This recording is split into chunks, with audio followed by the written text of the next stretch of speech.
तुम नहीं जानते गणेश कि मुझे इस समय कितनी बड़ी सफलता प्राप्त हुई। तुम तो यह भी नहीं जानते कि इस समय मैं क्या कर रहा था। आप हमारे लिए महायज्ञ कर रहे थे शुक्राचार्य, और वो भी अपार यज्ञ। तुम्हारे लिए यज्ञ? किंतु तुमने कैसे जाना? हम तो व्यक्ति के मन में छुपी हुई बात तक जान लेते हैं शुक्राचार्य। छुपी हुई बात? हाँ शुक्राचार्य, हम तो आपको ये भी बता सकते हैं कि आपके इस यज्ञ में बैठने का कारण क्या है। अर्थात? शुक्राचार्य, आपके इस यज्ञ में हमारे विनाश की अभिलाषा सम्मिलित है।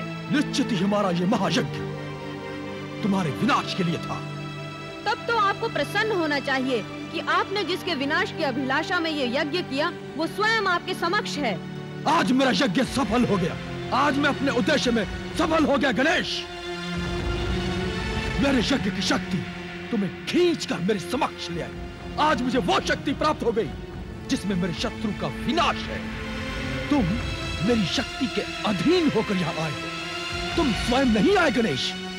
तुम आ तो गए हो, किंतु लौट के नहीं जा पाओगे। नहीं शुक्राचार्य, मुझे आपके यज्ञ की शक्ति लेकर नहीं आई। मैं स्वयं ही आपके पास आया हूँ, और वो भी किसी विशेष कारण से। विशेष कारण?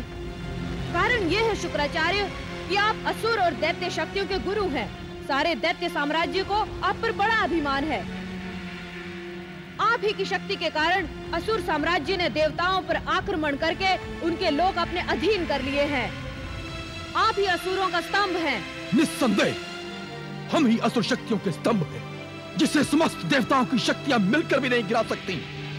और आने वाले समय में समस्त सृष्टि पर हम असुरों का ही साम्राज्य होगा गणेश। ये केवल आपका भ्रम है शुक्राचार्य। भ्रम? हम आपकी शक्ति से अच्छी तरह परिचित हैं।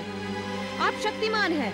इस सृष्टि में हमारे पिता श्री देवाधिदेव महादेव के पश्चात केवल आप ही हैं जो मृत व्यक्ति में प्राण डाल सकते हैं। क्या तुम्हारे लिए हमारी शक्ति का यह परिचय कम है गणेश? बिल्कुल नहीं। आपकी अद्भुत शक्ति को तो समस्त देवता भी मानते हैं। आपकी शक्ति के कारण ही तारकासुर ने कई देवलोकों पर अपना राज्य स्थापित कर लिया। अब अन्य देवलोक भी हमारे ही अधीन होंगे गणेश।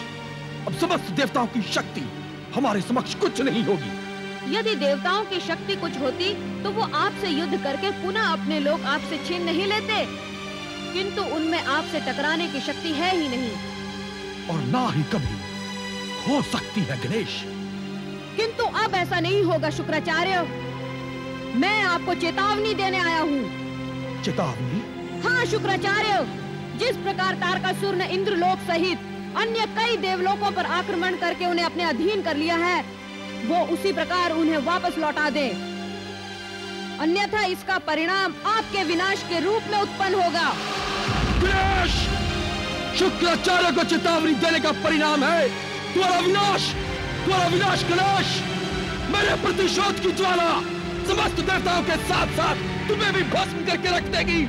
असुर साम्राज्य की सीमाएं तुम्हारे लिए काल का गर्भ है, काल का गर्भ। अब तुम यहाँ से कैलाश कभी भी सुरक्षित नहीं पहुंच सकोगे। कैलाश पहुंचने से पूर्व ही मेरी असुर शक्तियां तुम्हें समाप्त करके रख देंगी, समाप्त करके रख देंगी तुम्हें गणेश।